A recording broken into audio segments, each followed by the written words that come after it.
तो बच्चों हम बात कर रहे थे वैदिक साहित्य के बारे में। काल के आधार पर साहित्य का विभाजन दो भागों में हुआ है, वैदिक साहित्य और लौकिक साहित्य। तो सबसे पहले हमने चर्चा करी है वैदिक साहित्य की, और वैदिक साहित्य के अंदर जो डिवाइडेशन हुआ है, पहला था वेद, ब्राह्मण, आरण्यक, उपनिषद, और साथ में हम वेदांग को भी इसके साथ अटैच करेंगे बच्चों। तब जाके ये पूरा का पूरा विवेचन वैदिक साहित्य कहा जाएगा। तो hello student, welcome to my channel. मैं चंदा गुजर और हम आज ब्राह्मण ग्रंथों की चर्चा करने वाले हैं। तो देखिए ध्यान से और समझिएगा अच्छे से। तो देखिए हम बात कर रहे हैं ब्राह्मण ग्रंथों के बारे में। क्या होते हैं ब्राह्मण ग्रंथ? तो सबसे पहले आपने इससे पहले पढ़ाई है वेदों के अंदर यजुर्वेद को। यजुर्वेद जो था वो हमारा यज्ञ से रिलेटेड था, और यज्ञों से रिलेटेड जो भी वैज्ञानिक विवेचन था वो यजुर्वेद के अंदर था, और गद्यात्मक था पूरा यजुर्वेद। तो यजुर्वेद की क्लिष्टता को दूर करने के लिए जिन ग्रंथों की रचना की गई है उन्हें ब्राह्मण ग्रंथ कहते हैं बच्चों। जो हमारा यजुर्वेद है उसके अंदर जो मंत्र हैं गद्यात्मक है, वो उनकी क्लिष्टता को यानी कठिनता को इजी करने के लिए जो रचना की गई है दूसरे ग्रंथ की, वो ब्राह्मण ग्रंथ कहलाए हैं। और ब्रह्म शब्द से बना है ये ब्राह्मण, और ब्रह्म शब्द का अर्थ ही है यज्ञ। तो ब्राह्मण ग्रंथ भी गद्यात्मक ही है। यजुर्वेद तो गद्यात्मक है ही, साथ में ब्राह्मण ग्रंथ भी हमारा गद्यात्मक है। और मुख्य रूप से इन ब्राह्मण ग्रंथों का जो प्रतिपाद्य विषय है वो यज्ञ एवं कर्म कांड है। वैसे तो इसके प्रतिपाद्य विषय 10 हैं, देखते हैं आगे, लेकिन मुख्य विषय जो है इसके वो है यज्ञ और कर्म कांड। तो बच्चों जो हमारे ब्राह्मण ग्रंथ है उनके 10 प्रतिपाद्य विषय हैं जो आपको एज इट इज याद रखने चाहिए। मुख्य विषय जो था हमारा प्रतिपाद्य वो था यज्ञ एवं कर्म कांड, लेकिन 10 प्रतिपाद्य विषय हैं जहाँ से भी क्वेश्चन एग्जाम में पूछा जाता है। तो ब्राह्मण ग्रंथों के जो 10 प्रतिपाद्य विषय कौन कौन से है देखिएगा यहाँ पर। हेतु, निर्वचन, निंदा, संशय, विधि, प्रशंसा, प्रक्रिया, पूरा कल्प, व्यवधारणा और कल्पना। आपको ऐसे ही याद रखने होंगे। हेतु, निर्वचन, निंदा, देखिए हेतु, निर्वचन, निंदा, संशय, विधि, प्रशंसा, संशय, विधि, प्रशंसा, प्रक्रिया, पूरा कल्प, व्यवधारणा और कल्पना। तो देखिए नोट डाउन कीजिए इन सबको। तो हम बात करने वाले हैं, देखिए ऋग्वेद के जो ब्राह्मण ग्रंथ है उनकी, यजुर्वेद के ब्राह्मण ग्रंथों की, सामवेद के ब्राह्मण ग्रंथों की और अथर्ववेद के ब्राह्मण ग्रंथों की। इससे पहले भी हमने इसकी बात की थी, पर एक बार फिर यहाँ पर इसको आपको लिखना, नोट डाउन करना जरूरी है। देखिए ऋग्वेद के जो ब्राह्मण ग्रंथ हैं 2 हैं, ऐत्रेय और सांख्यायन ब्राह्मण। याद रखने हैं आपको साथ में इसको ऐसे ही। ऋग्वेद के ब्राह्मण ग्रंथ ऐत्रेय और सांख्यायन, यजुर्वेद के ब्राह्मण ग्रंथ हैं, और यजुर्वेद की 2 शाखाएं हैं, शुक्ल यजुर्वेद और कृष्ण यजुर्वेद। देखिए शुक्ल का जो है वो है शतपथ ब्राह्मण। शुक्ल से याद रखिएगा शतपथ, श और श। शुक्ल यजुर्वेद शतपथ ब्राह्मण, कृष्ण यजुर्वेद तैत्तिरीय ब्राह्मण। याद हो गया होगा आपको। देखिए साथ में ही शतपथ ब्राह्मण और तैत्तिरीय ब्राह्मण। फिर सामवेद के जो ब्राह्मण ग्रंथ हैं वो देखिए तांडव और जैमिनीय ब्राह्मण। 2 ही हैं याद रखने के। वैसे तो खूब सारे हैं पर आपको याद रखने हैं ये जैमिनीय और तांडव। फिर अथर्ववेद का जो ब्राह्मण ग्रंथ है वो एक ही है, वो है गोपत ब्राह्मण। बहुत बार एग्जाम में क्वेश्चन यहाँ से भी आया है बच्चों, नोट डाउन कीजिए इसे।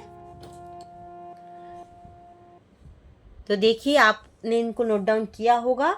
तो ये था हमारे ब्राह्मण ग्रंथों से रिलेटेड कुछ जानकारी जो आपको समझ में आई होगी। देखिए ये जो सारे वेद हैं हमारे, इसी से रिलेटेड हैं सारे ब्राह्मण ग्रंथ भी, आरण्यक भी, और जो हमारे वेदांत है, उपनिषद है, इन्हीं से रिलेटेड है। यजुर्वेद का कठिन जो मंत्र है उनको सरल करने के लिए ही ब्राह्मण ग्रंथों की रचना हुई है बच्चों। तो सब एक दूसरे से रिलेटेड है, कहीं कंफ्यूजन होने की जरूरत नहीं है। तो देखिए आगे चर्चा करते हैं हम आरण्यक ग्रंथों की। तो बच्चों हम चर्चा करते हैं वैदिक साहित्य के तीसरे भाग आरण्यक ग्रंथों की। आरण्यक ग्रंथ देखिए नाम से ही हमें पता चल रहा है इसकी जो उत्पत्ति है अरण्य शब्द से हुई है। अरण्य, तो अरण्य आप जानते ही हैं, कानन जंगल जो होता है वो अरण्य होता है। यानी कि जिन ग्रंथों की रचना अरण्य या गुरुकुलों में पढ़ने और पढ़ाने के लिए हुई है वे आरण्य के ग्रंथ कहलाए हैं। तो ये सब वेदों से रिलेटेड ही है, पर जो वेदों का सार निकाल करके इन आरण्य ग्रंथों के अंदर संकलित किया गया है, गुरुकुलों के अंदर, अरण्य के अंदर पढ़ने पढ़ाने के लिए, शिक्षा देने के लिए इन आरण्य ग्रंथों की रचना की गई है। तो देखिए आप समझिए, आरण्य ग्रंथों को अगर आप समझें तो एक छोटे रूप में वेदों के सार के रूप में इसे हम समझ सकते हैं। देखिए पहली बात, सबसे पहले हमने बात करी है वेदों की, चारों वेद उसके अंदर आ रहे थे। दूसरी बात हम कर रहे थे ब्राह्मण ग्रंथों की। तो क्या थे ब्राह्मण ग्रंथ? ब्राह्मण ग्रंथ तो जो थे वो यज्ञों की व्याख्या कर रहे थे, यानी यजुर्वेद में से ही लिए गए थे और उसमें यज्ञों की व्याख्या करी थी थोड़े इजी तरीके से। और उसी तरीके से आरण्य ग्रंथ ये भी सारे वेदों से रिलेटेड ही हैं, पर इसके अंदर जो है चारों वेदों का सार को संकलित करके इन आरण्य ग्रंथों की रचना की गई है। तो ये आपको समझ में आए होंगे। तो देखिए आगे, तो देखिए हम बात कर लेते हैं ऋग्वेद के आरण्य ग्रंथ कौन से हैं, यजुर्वेद के कौन से हैं और सामवेद के आरण्यक कौन से हैं। तो देखिए ऋग्वेद के वही हैं ऐत्रेय आरण्यक और सांख्यायन आरण्यक। ब्राह्मण ग्रंथ भी सेम ही थे, ऐत्रेय ब्राह्मण और सांख्यायन ब्राह्मण। तो खाली नाम ही चेंज करना है आपको, आरण्य के लगा देना है। ऋग्वेद के जो है ऐत्रेय और सांख्यायन आरण्यक। यजुर्वेद आप जानते ही दो है, शुक्ल यजुर्वेद और कृष्ण यजुर्वेद। तो दोनों शाखाओं के अलग अलग है। देखिएगा शुक्ल यजुर्वेद का जो है बृहद आरण्यक है और कृष्ण यजुर्वेद के दो आरण्यक हैं, तैत्तिरीय और मैत्रायणी। बृहद आरण्यक और कृष्ण का हो गया तैत्तिरीय और मैत्रायणी आरण्यक। और सामवेद जो है उसके दो आरण्यक है, तवलकार आरण्यक और छांदोग्य आरण्यक। और हमारा जो अथर्ववेद है उसका कोई आरण्यक ग्रंथ है ही नहीं, उपलब्ध ही नहीं है। तो इसे नोट डाउन कीजिए प्लीज। और देखिए इसके बाद ये हमारे आरण्य ग्रंथ के बाद हम चर्चा करेंगे उपनिषदों की। तो हम बात कर लेते हैं वैदिक साहित्य के अंदर उपनिषदों की। और ये जो उपनिषद वाला टॉपिक है बच्चों बहुत ही इम्पोर्टेंट है। इसकी हर एक लाइन बहुत ही ध्यानपूर्वक आपको देखनी है, सुननी है और समझनी है। देखिए क्या है उपनिषद जो शब्द है उसकी निष्पत्ति कैसे हुई है। तो देखिए उप उपसर्ग, नी उपसर्ग, दो तो इसके अंदर उपसर्ग लगे हैं बच्चों, और शब्द धातु के साथ क्विप प्रत्यय होने से उप नी दोनों उपसर्ग और सद धातु के साथ क्विप प्रत्यय लगने से उपनिषद शब्द की व्युत्पत्ति हुई है। और देखिए क्या होते हैं उपनिषद, तो तत्व ज्ञान की प्राप्ति के लिए गुरु के समीप बैठना ही उपनिषद है। गुरु के समीप बैठा जाता है तत्व ज्ञान की प्राप्ति के लिए, वे सब उपनिषद कहलाते हैं। और ब्रह्म विद्या और वेदांत जो है उपनिषद का अन्य नाम भी है, और वेदों के दार्शनिक भाग हैं ये उपनिषद। तो हर एक लाइन बहुत ही इम्पोर्टेंट है बच्चों, ध्यान से इनको समझिएगा। तो देखिए बच्चों, उपनिषदों को ब्रह्म विद्या और वेदांत जो अन्य नाम से हम कह रहे थे, क्यों कहा जाता है कि तत्व ज्ञान और ब्रह्म ज्ञान ये करवाते हैं, इस कारण इसे ब्रह्म विद्या कहते हैं। और वेदों के अंतिम भाग होने के कारण इन्हें वेदांत भी कहा जाता है। ये दोनों ही नाम इसीलिए है इसके।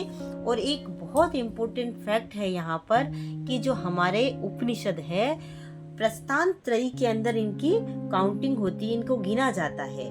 प्रस्थान त्रयी का मतलब ये हो गया कि मोक्ष की ओर ले जाने वाले जो ग्रंथ हैं, जो कौन कौन से ये ग्रंथ है। तो प्रस्थान त्रयी के अंदर तीन मुख्य रूप से ऐसे ग्रंथ आ रहे हैं। देखिए कौन कौन से, एक तो आ रहा है ब्रह्म सूत्र, उपनिषद और गीता।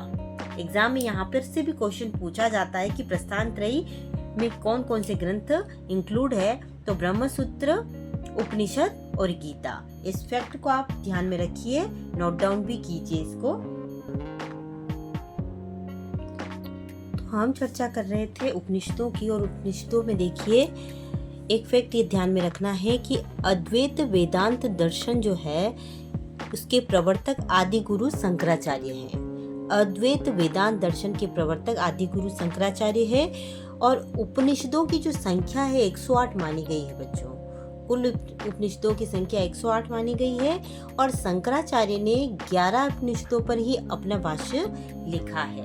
तो जो ये 11 उपनिषद है प्रामाणिक है, क्योंकि इन पर शंकराचार्य ने भाष्य लिखा है।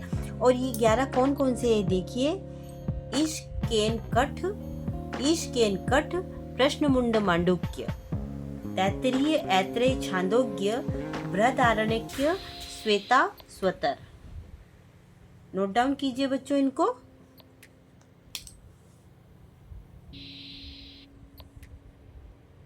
तो ये था हमारा उपनिषद, और यहाँ पर उपनिषदों से जो रिलेटेड हमारे सारे वेद हैं, ऋग्वेद, यजुर्वेद, सामवेद, अथर्ववेद, इनके कौन कौन से उपनिषद है उसकी थोड़ी सी चर्चा हम करेंगे आगे।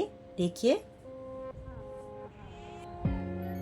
तो देखिए हम बात कर लेते हैं चारों वेदों के जो उपनिषद है उनकी। तो ऋग्वेद के जो उपनिषद है 2 ही हैं, आप देखिए, ऐतरेय उपनिषद और सांख्यायन उपनिषद। यजुर्वेद के जो उपनिषद है 2 शाखाएं हैं यजुर्वेद की, शुक्ल और कृष्ण यजुर्वेद। तो शुक्ल यजुर्वेद के जो उपनिषद हैं 2 है, बृहदारण्यक उपनिषद और ईशोपनिषद। कृष्ण यजुर्वेद की जो उपनिषद है 4 है, और उनको याद रखने के लिए देखिए ध्यान रखिएगा TMKS। क्या याद रखिएगा? TMKS यानी तैत्तिरीय उपनिषद, मैत्रायणी उपनिषद, कंठोपनिषद, और S का मतलब है श्वेताश्वतर उपनिषद। और फिर देखिए सामवेद, और सामवेद जो हमारा है उसके दो उपनिषद है, और कौन कौन से है देखिए, केनोपनिषद और छांदोग्य उपनिषद। सामवेद के केनोपनिषद और छांदोग्य उपनिषद, और अथर्ववेद जो हमारा है और उसके 3 उपनिषद है, देखिए कौन से, प्रश्न, मुंड और मांडुक्य। प्रश्नोपनिषद, मुंडकोपनिषद, मांडुक्योपनिषद। तो आपको समझ में आए होंगे ये, नोट डाउन कीजिए प्लीज इनको। आगे वाली कुछ क्लास में हम इन उपनिषदों पर कुछ इम्पोर्टेंट क्वेश्चन भी लेके आएंगे वीडियो में, आप उनको भी ध्यान से देखिएगा, बहुत ही इम्पोर्टेंट है वो क्वेश्चंस। तो ये हमारे हैं उपनिषद। तो हमने वैदिक साहित्य के अंदर चारों वेदों की चर्चा की है, ब्राह्मण ग्रंथों की भी चर्चा कर ली है, आरण्यक ग्रंथों को भी देखा है, और उसके बाद हमने बात करी उपनिषदों की। और इसके बाद हम इसी के अंदर इंक्लूड करेंगे वेदांगों को भी। वेद के जो अंग है 6 माने गए हैं, आपको पता ही है, उसकी भी, और उसको इंक्लूड करने के बाद ही हमारा वैदिक साहित्य कंप्लीट होगा। तो ये क्लास थोड़ी लंबी हो जा रही है, वेदांग को हम अगली क्लास में कंटिन्यू करेंगे। आपका अगर किसी भी टॉपिक पे कोई भी क्वेश्चन है, कोई क्वेरी है, तो प्लीज़ आप कमेंट करके मुझे बताइए, ताकि मैं उसको, आपके जो भी डाउट हो उनको क्लियर कर सकूं। तो मुझे विश्वास है कि आपको मेरी क्लास अच्छी लगी होगी, पसंद आई होगी। तो thank you for watching my class. सफल वही जो रुका नहीं। बाय।